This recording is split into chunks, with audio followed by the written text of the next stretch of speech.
So ప్రభుత్వ స్కూళ్ళలో చదువుకునే విద్యార్థులకు మార్నింగ్ బ్రేక్ఫాస్ట్తో పాటు మార్నింగ్ బ్రేక్ఫాస్ట్తో పాటు మిడ్ డే మీల్స్ కూడా ఇస్తున్నారు. ఇప్పటి నుంచి అది ఉపాధ్యాయులకు కూడా వర్తింపజేయాలని చెప్పేసి రాష్ట్ర ప్రభుత్వం అయితే ఆలోచన తీసుకు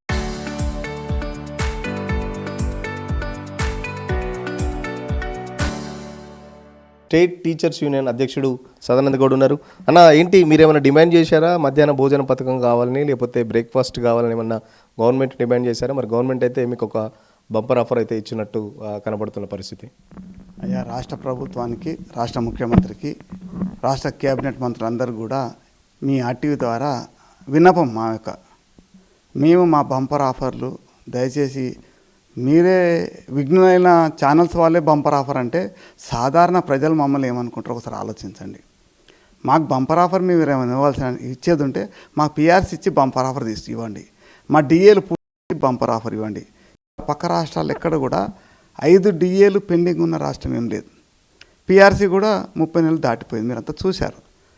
మరి ఇలాంటి పరిస్థితుల్లో సాధారణ ప్రజలు, ఓటర్సు ఏమనుకుంటే ఉపాధ్యాయులు కూడా ప్రభుత్వం మధ్యాహ్న భోజనం ఇస్తుంది, ఉపాధ్యాయులకు కూడా బ్రేక్ఫాస్ట్ ఇస్తుంది అంటే సంకేతాలు ఎలా వెళ్ళిపోతున్నాయంటే చూస్తే ఉపాధ్యాయులకు మేము వేతనంతో పనిచేస్తున్నాం, ప్రభుత్వానికి వేతనంతో పనిచేస్తున్నాం. మాకు వేతనం ఇచ్చేదే మా పిల్లలకు భోజనం పెట్టుకోవడానికి, మా కుటుంబం గడపడానికి, మేము తినడానికి. ప్రభుత్వం మాకు భోజనం పెట్టించి మమ్మల్ని దయచేసి మా కడుపు నింపడానికి మీరు ప్రయత్నం చేయకండి. మేము మా కడుపు నింపుకునే ప్రయత్నం మాకున్నది, మాకేం అభ్యంతరం లేదు, మా దగ్గర అన్నీ ఉన్నాయి. ఇచ్చేది ఈరోజు రాష్ట్రంలో ఒక పాఠశాల విద్యలో దాదాపు 1,07,000 మంది టీచర్లు పనిచేస్తున్నాం. ఒక పిల్లవానికి పేరు మీద మీరు ఏదైతే 10 రూపాయలు 6 రూపాయలు ప్రైమరీ స్కూల్ ఇస్తున్నారో ఆ డబ్బుల్ని అదనంగా ఎగ్ 6 రూపాయలు మాకు ఇచ్చే డబ్బులు అవుతుందో ఆ మిడ్ డే మీల్స్ ఏజెన్సీకి అయ్యే డబ్బులు ఇవ్వండి. లెక్కేసుకోండి, 1,07,000 మంది లెక్కేసుకోండి. బ్రేక్ఫాస్ట్ 5 రూపాయలు వేసుకున్నా, మీరు ఇది 10 రూపాయలు వేసుకున్నా 15 రూపాయలు కదా, ఆ 15 రూపాయలే వాళ్ళకి పంచండి దయచేసి ప్లీజ్. మా యొక్క కోరిక ఏమంటే విద్యార్థులకు అవునన్నా కాదన్నా మధ్యాహ్న భోజనం తీసుకొచ్చే సందర్భంలో అప్పట్లో మేము చాలా మొదట్లో వ్యతిరేకించాం. కానీ ఆ రోజు ఉన్న పరిస్థితులకు అనుగుణంగా ఆయా ప్రభుత్వాలు అర్ధాకలితో విద్యార్థులు వస్తున్నారు. ప్రభుత్వము, ముఖ్యమంత్రి కూడా బ్రేక్ఫాస్ట్ స్కీమ్ ప్రారంభించినప్పుడు ముఖ్యమంత్రి గారికి వేణోళ్ళ పొగిడిన సందర్భం ఎంత. ఎందుకంటే వాస్తవం మేము గమనిస్తున్నాం, మార్నింగు వచ్చే పిల్లలు వాళ్ళ తల్లిదండ్రులు వ్యవసాయ పనులకు కానీ ఇతర పనులకు వెళ్ళడంలో రాత్రి అన్నం ఉంటే తింటున్నారు, లేకపోతే వస్తున్నారు. బ్రేక్ఫాస్ట్ అనేది ఒక మంచి ఆలోచన, మంచిది.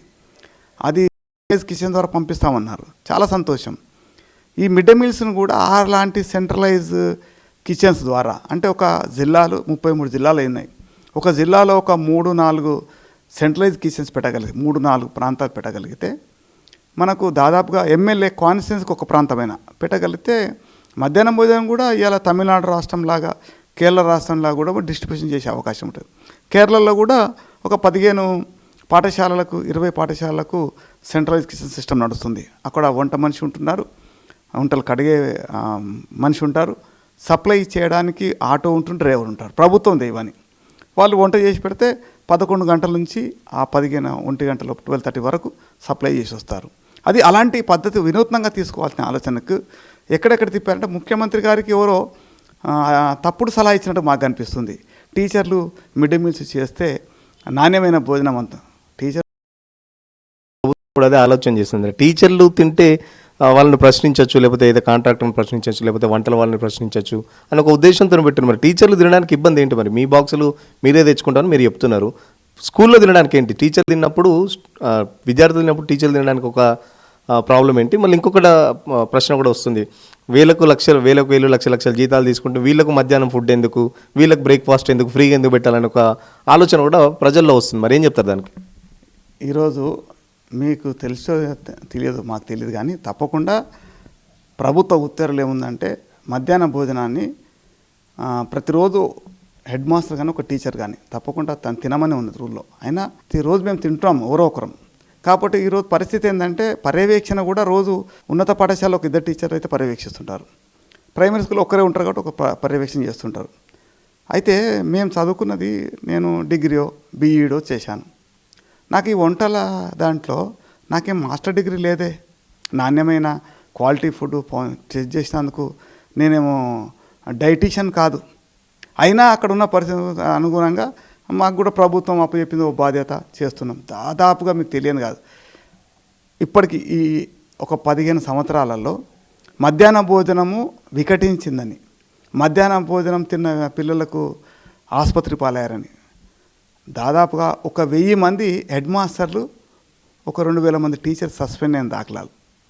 అసలు మా జాబ్ చాటే కాదే, అయినా మమ్మల్ని సస్పెండ్ చేశారు. అంటే ఆ నిమిషంలో ప్రభుత్వము, జిల్లా కలెక్టర్లు ఎవరినో ఒకరిపై చర్య తీసుకోవాలి కాబట్టి అతి సులభంగా దొరికేది ఎవరంటే ఒక హెడ్ మాస్టర్ లేదా తర్వాత టీచర్.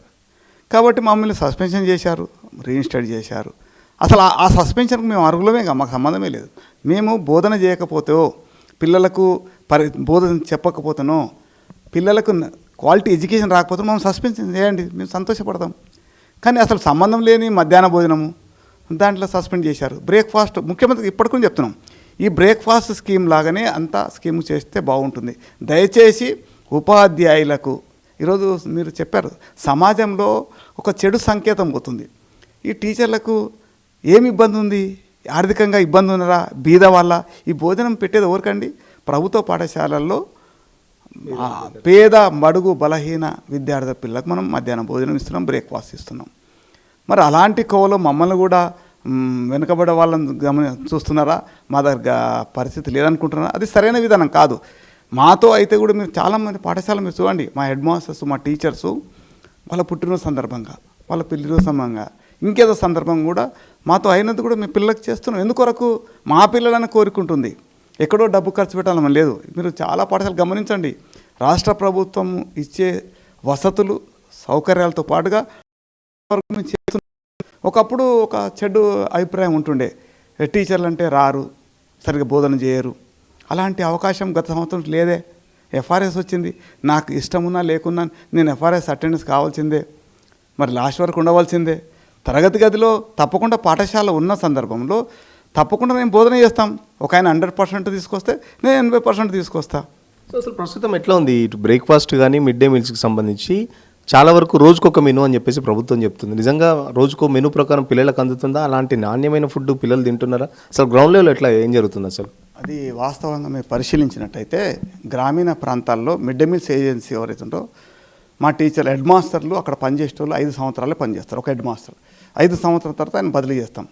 వేరే ఎస్జీ సెకండరీ గ్రేడ్ టీచర్స్ కానీ ఇతర టీచర్లు 8 ఏళ్ళు పనిచేసే అవకాశం ఉంటుంది. మరి దాదాపుగా ఈ మధ్యాహ్న భోజన పథకము 20 సంవత్సరాలకు వచ్చేసింది. ఏజెన్సీ వాళ్ళు 20 సంవత్సరాలు పనిచేస్తున్నారు. ఈ టీచరు, హెడ్ మాస్టరు చెప్తే భయపడి బెదిరిస్తున్న చేసే పరిస్థితులు లేవు. గ్రామీణ ప్రాంతాల్లో ఈ హెడ్ మాస్టర్ కన్నా ఏజెన్సీ వాళ్ళు చాలా సీనియరు. ఆ సీనియారిటీ పరంలో అక్కడ స్థానికంగా వాళ్ళకున్న పార్టీలు, వాళ్ళకున్న పొలిటికల్ ఏదో ఒక పార్టీకి అనుబంధంగా ఉంటారు. ఆ వంట చేసే ఏజెన్సీస్ కూడా ఏదో హెడ్ మాస్టర్ చెప్పగానే అయ్యేది కాదు. మెనూ అనేది రాష్ట్ర ప్రభుత్వం ఇస్తుంది. ఈ మెనూ ప్రకారం, రాష్ట్ర ప్రభుత్వం ఇచ్చే మెనూ ప్రకారం, వారికి ఇచ్చే డబ్బుల ప్రకారం ప్రస్తుత తరుణంలో అది పెట్టే పరిస్థితులు లేరు. అయినప్పటికీ కూడా సరే వాళ్ళు కొంత ప్రయత్నం చేస్తూ మిడ్ డే మీల్స్ని ముందుకు తీసుకెళ్తున్నారు. ఇప్పుడు అవునన్నా కాదన్నా 6 రూపాయలకు ఎగ్ కాస్ట్ ఉంది, రేట్ ఇచ్చేది మనం ఇచ్చేది. మార్కెట్లో 8 రూపాయలు ఉంది, 7.5 ఉన్నది. ఇక అలాంటప్పుడు వీళ్ళు ఏం చేస్తారు, ఏజెన్సీ వాళ్ళు ఏం చేస్తారంటే వారానికి 3 గుడ్లు ఇవ్వాల్సింది మెల్లగా 2 గుడ్లు పెడతారు. ఏదైనా హెడ్ మాస్టరు ఏదైనా మాట్లాడితే ఆయనతో వివాదానికి దిగుతారు. ఇక మనకు కూడా అర్థమైపోతుంది పరిస్థితి. ఇక వాళ్ళని ఖచ్చితంగా అంటే ఒక బాధ, అనకపోతే ఒక బాధ.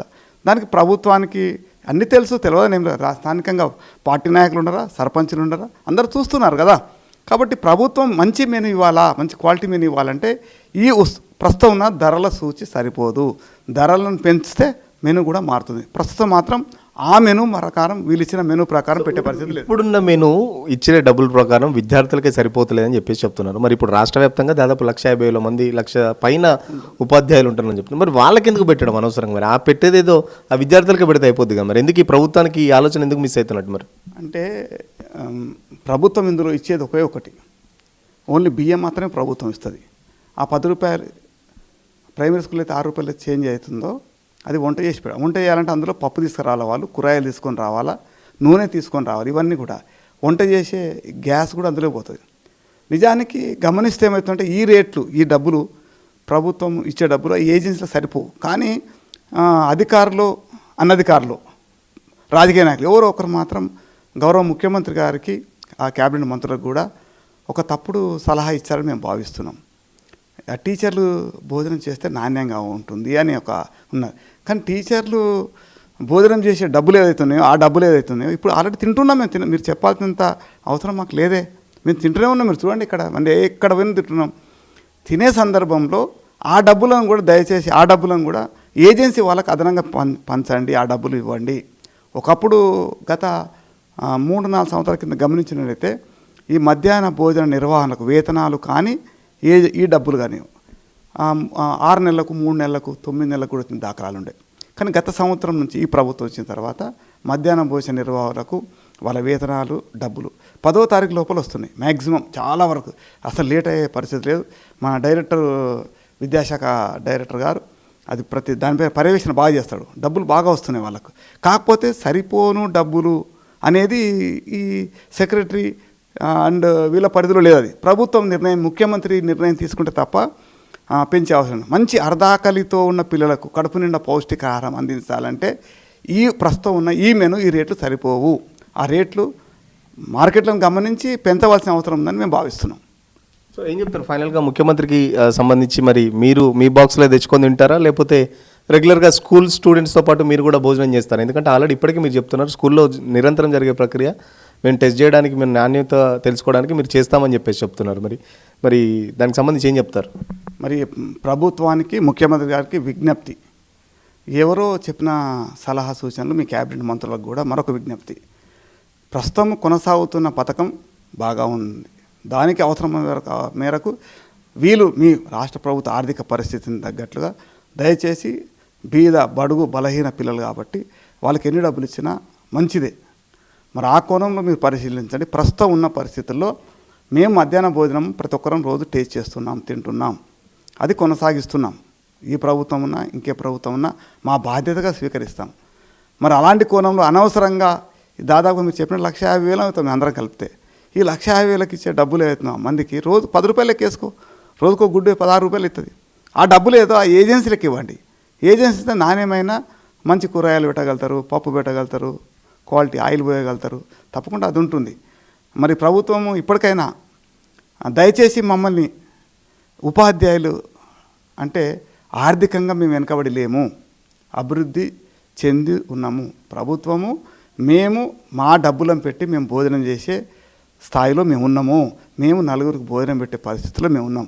దయచేసి మమ్మల్ని ఆ మధ్యాహ్న భోజనం స్కీమ్లో అలాంటి కోణంలో, ఆ దృక్కోణంలో మమ్మల్ని మరొకసారి ఆలోచించవద్దు. మాకు రావాల్సినవి మాకు వస్తే చాలా సంతోషం. మాకు పిఆర్సీ రాలేదే, ఇవ్వండి. ఎంత ఇస్తారు చెప్పండి, చర్చలు చేయండి. అదే కోణంలో మాకు రావాల్సిన డిఏలు అవి ఇవ్వండి, చాలా సంతోషం. ఇవే కాకుండా మాకు సంబంధించిన బకాయిలు గతం కన్నా ఈ ప్రభుత్వం వచ్చిన తర్వాత కొంత ఉపాధ్యాయ జేఏసీ 206 సంఘాలు ఎప్పుడైతే జేఏసీ ఏర్పడ్డదో కొంత ప్రభుత్వం మేమంతా ఉద్యోగ ఉపాధ్యాయ పెన్షనర్లకు డబ్బులు బకాయిలు ఉన్నాయని ఒత్తిడి తీసుకొచ్చే సందర్భంలో డిప్యూటీ సీఎం గారు అధ్యక్షతలో ఒక సమావేశం ఏర్పడ్డది. మంత్రివర్గ సబ్ కమిటీతో సమావేశం ఏర్పాటు చేశారు. అధికారుల కమిటీతో కూడా సమావేశం. కొంత రిలీఫ్ జరుగుతూ నెలకు 700 కోట్ల రూపాయలు ఇస్తున్న సందర్భంలో కింద నుంచి బాగా మేమంతా మరొకసారి ఒత్తిడి తీసుకురావడానికి ముఖ్యమంత్రి గారి నేరుగా 2,000 కోట్ల రూపాయలు ఇస్తామని చెప్పారు. 2,000 కోట్ల రూపాయలు బకాయిల కింద మొన్న ఇప్పటికీ 2 సార్లు అయిపోయింది. 4,000 రూపాయలు 4,000 కోట్లు వచ్చాయి. ఈ నెల కూడా వచ్చే నెల కూడా 2,000 కోట్లు వస్తుంది. ప్రభుత్వం విజ్ఞప్తి చేస్తుంది, ఈ 2,000 కోట్లని మా బకాయిలు అయ్యేంత వరకు కొనసాగించండి. ఇక్కడ కూడా మధ్యలో దయచేసి నిలుపుదల చేయకండి. ఎందుకొరకంటే మాకు వచ్చే డబ్బులు మాకు ఇవ్వగలితే జీపీఎఫ్ ఉన్నది, మేము దాచుకునే డబ్బులే అవి. సరే ప్రభుత్వం ఆర్థిక పరిస్థితి దృష్ట్యా ముఖ్యమంత్రి గారు డిప్యూటీ సీఎం గారు స్పష్టంగా చెప్పారు, పరిస్థితులు మీకన్నా హృదయ విదారకంగా నాకు కనిపిస్తుంది. మా దగ్గరికే పెళ్లిళ్ళు ఉన్నాయని పత్రిక తీసుకుని వస్తున్నారు, ఆసుపత్రిలో చేరినామని మెడికల్ రిపోర్ట్ తీసుకొస్తున్నారు. మాకు మానవతా కోణంతో ఆలోచించే మేము 2,000 కోట్ల మీకు ఇస్తున్నాం.